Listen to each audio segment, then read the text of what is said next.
আসসালামু আলাইকুম। সুপ্রিয় ছাত্রছাত্রী ভাই বোনেরা, অনেকে রাত জেগে পড়াশোনা করেন।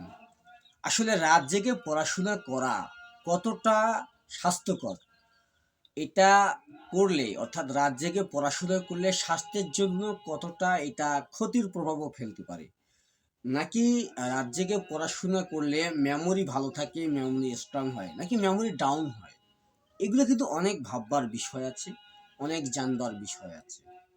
তো আসলে রাত জেগে পড়াশোনা করার মধ্যেই যে রেজাল্ট ভালো হবে কিনা, এটা ডিপেন্ড করে কতটুকু। আমরা আজকে জানবো বিস্তারিত, এবং রাত জেগে পড়াশোনা করলে শরীর ও মস্তিষ্কের ক্ষতি নিয়ে বিস্তারিত আলোচনার সাথে সাথে আমরা এই রাত জেগে পড়ার যে কারণে যে আমাদের মস্তিষ্কের ক্ষতি হয় এবং আমাদের যে শারীরিক ক্ষতি হয়, এর থেকে আমরা পরিত্রাণ পাওয়ার এবং সমাধানের চেষ্টাও করবো ইনশাল্লাহ। তো চলুন মূল আলোচনা যায়। রাত জেগে পড়াশোনা, শরীরের ক্ষতি ও সমাধান। আজকের আলোচনার আমাদের টপিক হচ্ছে এটি। রাত জেগে পড়াশোনা অনেক শিক্ষার্থীর জন্য অভ্যাসে পরিণত হয়েছে, বিশেষ করে পরীক্ষার সময়। কিন্তু আপনি কি জানেন এই অভ্যাসটি আমাদের শরীর ও মনের উপর কি ধরনের প্রভাব ফেলে?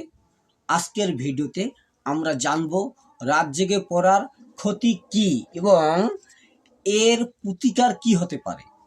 তো রাত জেগে পড়ার কারণে শরীরের ক্ষতিগুলো প্রথমে আমরা জানবো, এরপর আমরা প্রতিকার ও সমাধানগুলো জানবো ইনশাল্লাহ।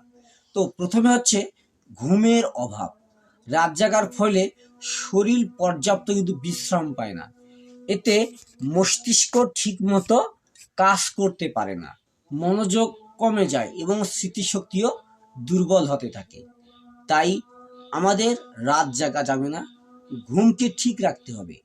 কমপক্ষে 7 থেকে 8 ঘন্টা আমাদের ঘুমাতে হবে রাতে, ঠিক আছে? ঘুমকে কাজা করা যাবে না। যখন ঘুম না পারবেন তখন আপনার শরীর বিশ্রাম পাবে না, ঠিক আছে? শরীরে দুর্বলতা দেখা দেবে এবং মস্তিষ্ক অনেক বেশি কাজ করার ফলে মস্তিষ্ক ঠিক মতো আর কাজ করবে না, মস্তিষ্ক ড্যামেজ হয়ে যাবে এবং মনোযোগ কমে যাবে এবং আপনার স্মৃতিশক্তি দুর্বল হতে থাকবে ডে বাই ডে। তাই রাত জাগার চেষ্টা করবেন না, রাত জেগে পড়ার চেষ্টা করবেন না। দ্বিতীয়ত আমরা বলবো যে হরমোনের ভারসাম্য কিন্তু নষ্ট হয়ে যায় রাত জাগার কারণে। নিয়মিত ঘুম না হলে, ঠিক আছে, মেলাটোনিন ও কর্টিসলের মতো হরমোনের ভারসাম্য কিন্তু নষ্ট হয়, ফলে ক্লান্তি, অবসাদ এবং মানসিক অস্থিরতাও দেখা দেয়। তাই এই ক্লান্তি, মানসিক অস্থিরতা, অবসাদ এবং এগুলোর কারণ হচ্ছে কি, মেলাটোনিন এবং কর্টিসল হরমোনের ভারসাম্য নষ্ট হওয়া। আর এই মেলাটোনিন এবং কর্টিসলের মতো হরমোনের গুরুত্বপূর্ণ হরমোনের দুটি, এই দুটোর ভারসাম্য কেন নষ্ট হয়? ঘুম নিয়মিত না পড়ার কারণে, ঠিক আছে? তো এই বিষয়গুলো আমাদের খেয়াল রাখতে হবে। এই জন্য আমাদের ঘুম না পেরে পড়াশোনার উপর প্রেশার রাখা যাবে না, ঠিক আছে? এরপর চোখের ওপর চাপ সৃষ্টি হয় কিন্তু রাতভর আলোতে পড়াশোনা করলে চোখের চাপ পড়ে, ঠিক আছে? চোখ জ্বালা করে এবং দৃষ্টিশক্তি ক্ষতিগ্রস্ত কিন্তু হতে পারে। তাই রাত জেগে বেশিক্ষণ পড়াশোনা করার মানেই আসে না, ঠিক আছে? এবং আমরা যে পরের যে ক্ষতির দিকটা যাবো সেটা হচ্ছে মানসিক চাপ ও ক্লান্তি কিন্তু বেড়ে যায়, ঠিক আছে? নিয়মিত রাত জাগলে মানসিক চাপ বেড়ে যায়, মেজাজ খিটখিটে হয় এবং সিদ্ধান্ত নেওয়ার ক্ষমতা কিন্তু কমে যায়, ঠিক আছে? এই যে প্রবলেমগুলো কিন্তু দেখা দেয় কেন? বাচ্চারা বা স্টুডেন্টরা, ছাত্রছাত্রীরা রাত জেগে পড়াশুনো করার কারণে, ঘুম না পারার কারণে, ঠিক আছে? ঘুম না পড়ার কারণে নানা ধরনের প্রবলেম কিন্তু দেখা দেয়। এর মধ্যে আরেকটি হচ্ছে কি, শারীরিক দুর্বলতাও কিন্তু সৃষ্টি হয়, ঠিক আছে? এটা হচ্ছে ধরুন ঘুমের ঘাটতি শরীরের ইমিউন সিস্টেমকে, রোগ প্রতিরোধ ক্ষমতাকে দুর্বল করে দেয়, ফলে সহজেই মানুষ অসুস্থ হয়ে যায়। রোগ প্রতিরোধ ক্ষমতা না থাকার কারণে যে কোনো ছোটোখাটো রোগেই কিন্তু বড় হওয়ার আশঙ্কা থাকে। তাই আমাদের অবশ্যই নিয়মিত ঘুমাতে হবে। নিয়মিত ঘুমানোর পর শরীরকে রিল্যাক্স করার পর আমরা পড়াশোনা করতে পারি, বা কিছুক্ষণ পড়াশোনা করার পর অবশ্যই আমরা 7 থেকে 8 ঘন্টা ঘুমাতে পারি। তো এখন আমরা জানবো যে রাত জাগার ক্ষতি রোধে আমাদের করণীয় কি ছাত্রছাত্রীদের জন্য। তো সময় মতো ঘুমানোর চেষ্টা করুন। প্রথমেই আপনি নির্দিষ্ট একটি প্রতিদিন একদম নির্দিষ্ট সময় ঘুমাতে যান। আর ধরুন আপনি রাত 10টার মধ্যে ঘুমাতে গেলেন, বা রাত 11টা কখনোই ওভারটেক করা যাবে না। রাত 11টার মধ্যে আমাদের ঘুমাতেই হবে। আপনি নির্দিষ্ট করে দেন আপনার ঘুমের টাইমটা, কখন আপনি বেডে যাচ্ছেন এই টাইমটাকে আপনি ফিক্সড করে নেন। প্রতিদিন নির্দিষ্ট করে ঘুমাতে যান এবং অত্যন্ত 6 থেকে 8 ঘন্টা, ঠিক আছে, ঘুম নিশ্চিত করুন আপনি। এরপর সকাল বা সন্ধ্যায় পড়ার অভ্যাস গড়ে তুলুন আপনি। শুধু রাত জেগে কেন পড়তে হবে? আপনি সকালে পড়তে পারেন, আপনি সন্ধ্যায় পড়তে পারেন, বা আপনার ফ্রি টাইমে কখনো যে সময়টা আপনার ফ্রি টাইম আপনি তখন পড়তে পারেন। তো কেন শুধু রাত জেগে পড়তে হবে? আপনি সকাল সন্ধ্যায় বা আপনার ফ্রি টাইমগুলোতে পড়ার অভ্যাস আপনাকে গড়ে তুলতে হবে, ঠিক আছে? মস্তিষ্ক সকলের কিন্তু মানে সকালের দিকে, মানে মস্তিষ্ক হচ্ছে মর্নিং টাইম, সকালের দিকে বেশি কিন্তু সচল থাকে, অ্যাক্টিভ থাকে। তাই পড়াশোনা করার জন্য কিন্তু সময় বেছে নেওয়া ভালো সকালবেলাতেই, ঠিক আছে? এরপর যে আপনাদের পরামর্শটা দেবো সেটা হচ্ছে কি, ছোট ছোট বিরতি নিন, ঠিক আছে? কিছুক্ষণ পর পর বিরতি দিন পড়াশোনায়, একটানা পড়াশোনা করবেন না।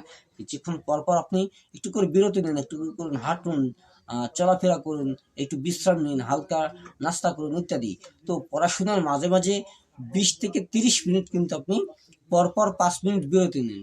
এতে মনোযোগ বাড়ে এবং কিন্তু ক্লান্তি কমে যায়। ক্লান্তি বোধটা থাকবে না। পড়ার প্রতি যে একটা পড়া পড়তে পড়তে যে একটা ক্লান্তির সৃষ্টি হয়, শারীরিক ও মানসিক এবং মনোযোগ যে ক্ষুণ্ণ হয়, এটা কিন্তু আপনার হ্রাস পাবে আপনি যদি 25 থেকে 30 মিনিট পড়ার পর 5-6 মিনিট যদি আপনি একটু রিল্যাক্সে থাকেন, যদি আপনি বিরতি নেন।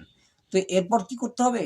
আপনাকে পাওয়ার ন্যাপ নিতে হবে। অর্থাৎ মাঝে মাঝে আপনাকে বা আপনি রুটিন করে ডেইলি কিন্তু দুপুরে খাওয়ার পর বা একটু রিল্যাক্স আপনি করতে পারেন, একটু ঘুমাতে পারেন।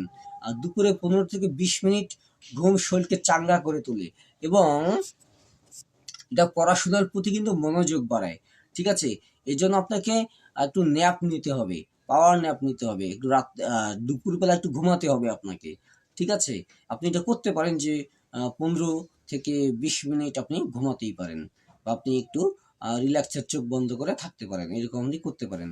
এরপর আমি যদি এটা বলি তাহলে একেবারেই ভালো হবে যে স্বাস্থ্যকর খাবার গ্রহণ করা।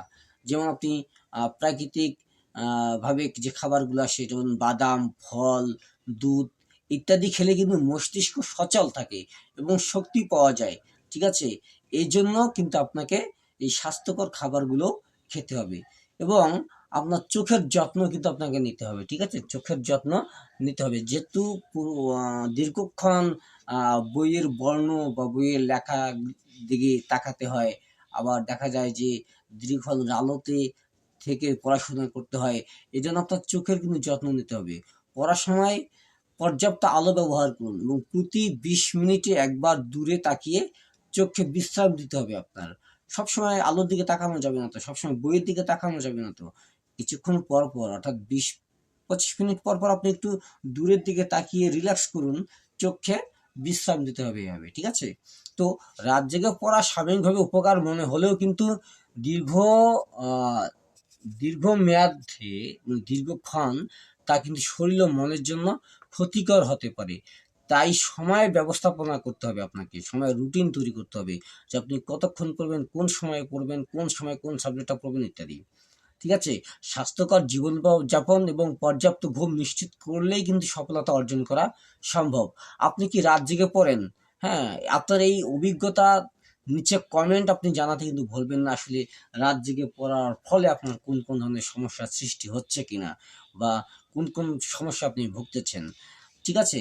তো আপনি ভিডিওটি যদি আপনার ভালো লাগে তাহলে লাইক করুন, বন্ধুদের সাথে আপনি এটা শেয়ার করুন এবং ডক্টর আমিন হেল্প চ্যানেলটিকে সাবস্ক্রাইব করতে একেবারেই ভুলবেন না। সুপ্রিয় ছাত্রছাত্রী ভাই বন্ধুরা, আমরা আসলে দেখলাম, জানলাম এবং বুঝলাম যে রাত জেগে পড়াশোনা করাটা আসলে কতটা উপকারী, নাকি আসলে কতটা ক্ষতিকারক, এবং এই ক্ষতিগুলোর সমাধান কি কি হতে পারে।